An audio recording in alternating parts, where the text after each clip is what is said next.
In your book, you talk about the notion of potentially implementing mandatory voting, mandatory national civic service in Canada. How did we get to a point where this is actually something that is being proposed? Yeah. Well, I think for a couple of reasons. Just briefly, the voting statistics are really disheartening. It's not simply that we had 62, 63% of eligible voters cast a ballot in the last election. It's that we had probably somewhere in the order of a third of first-time voters cast a ballot. And what we know from the research is that the rate that you vote in your first election is the rate that you go on and vote in all of your subsequent elections. So in other words, we're losing those people not on that one election day, but every future election.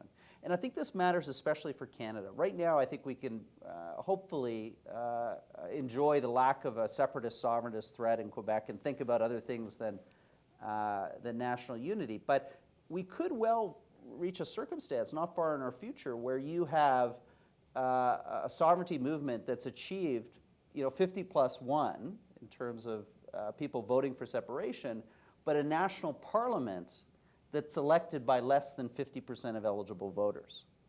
And you could really see the legitimacy crisis in terms of the Clarity Act or other attempts by the federal government to hold Canada in Quebec if a Bloc Québécois or PQ leader could turn around and say, hey, wait a minute, you're asking us to stay, we got 50+1, you can't even elect a parliament with 50% of eligible voters. That's coming in the next decade, probably two at the most. So there's a real basic kind of Canadian reason to tackle low rates of voting through, again, this idea of mandatory voting, something the Australians have done. They have voter turnout rates of 92, 93%.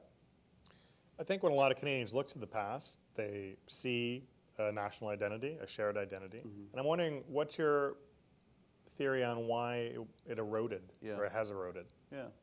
I think that Canada, in a sense, came to what we felt in the 1960s and 70s was a modern identity very late. European nations went through, in the case of France, the French Revolution in 1789. We didn't have a revolution. We grew quite kind of organically.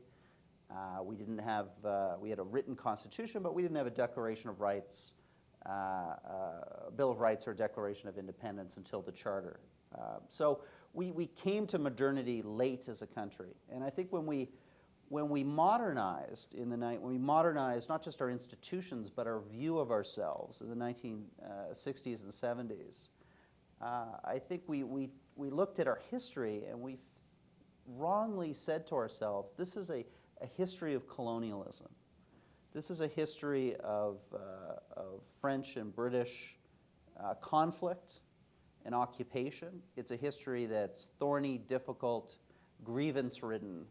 Wouldn't it be much easier if we could just kind of press the erase button and dump a lot of that historical memory out of our collective understanding of the country and try to build a new Canadian identity based on something closer to the American model, an identity much more centered around individual rights, group, self-definition. And I think that inculcated a kind of purposeful historical amnesia into our national institutions and into a lot of our conversations about ourselves. And we now end up in a circumstance where, polling at the Dominion Institute that we've done quite exhaustively over the years shows that upwards of a third of high school graduates coming out of some of the best public school systems in the world, a third don't even know the century within which Confederation occurred. So forget the date, okay? We'll give you a pass on the date. But if you can't name the century... We don't have an identity or a clue, apparently. Yeah. And you don't have a sense how long the country's existed for, what's at stake, what this country represents. And I think we have to kind of claw our way back to some more historically informed sense of who we are as a people, who we are as a nation. But as you say, it's nothing a revolution can't cure.